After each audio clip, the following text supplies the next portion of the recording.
নমস্কার বন্ধুরা, আজ অনেক দিন পর আপনাদের জন্য একটা নতুন ভিডিও নিয়ে এসেছি। নেপালের পোখারা থেকে বিমানে কাঠমান্ডু পৌঁছানোর রোমাঞ্চকর অভিজ্ঞতা নিয়ে। আমরা পোখারাতে উঠেছিলাম হোটেল আলপাইন অ্যান্ড স্প্রিংসে। হোটেলের জানালা দিয়েই দেখা যায় বিখ্যাত ফেওয়া লেক।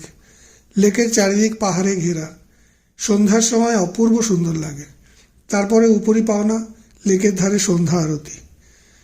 হোটেলের ম্যানেজারকে আগের দিনই বলে রেখেছিলাম যে আমরা পরের দিন সকাল 6টায় চেক আউট করবো। আমাদের ফ্লাইটের টাইমিং ছিল সকাল 7:50। সেই অনুযায়ী ওরা আমাদের প্যাকড ব্রেকফাস্ট রেডি করে রেখেছিল।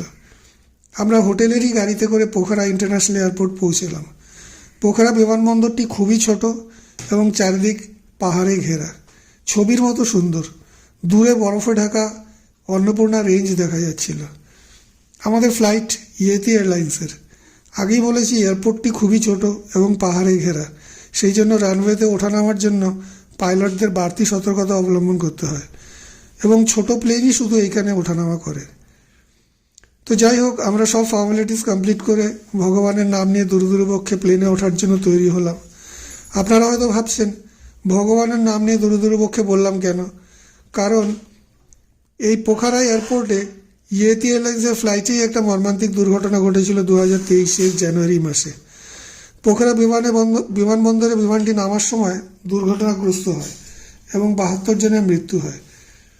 পোখরা থেকে কাঠমান্ডু ফ্লাইট টাইম মাত্র 25 মিনিট, কিন্তু ওইটুকু সময়ের উড়ানে এর অভিজ্ঞতা যেমন রোমাঞ্চকর তেমনি অসামান্য সুন্দর।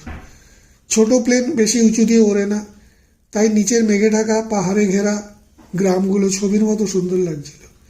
সেই সৌন্দর্য উপভোগ করতে করতে আমরা কাঠমান্ডু এয়ারপোর্ট পৌঁছে গেলাম নিরাপদেই। আমাদের পোখরা থেকে কাঠমান্ডু বিমান চড়ার রোমাঞ্চকর অভিজ্ঞতার এইখানেই শেষ। আবার একটা নতুন নেপাল ভ্রমণের ভিডিও নিয়ে আপনাদের সামনে হাজির হব খুব শীঘ্রই। নেপাল ভ্রমণে এরকম আরও ভিডিও দেখতে হলে অবশ্যই লাইক, শেয়ার অ্যান্ড সাবস্ক্রাইব করতে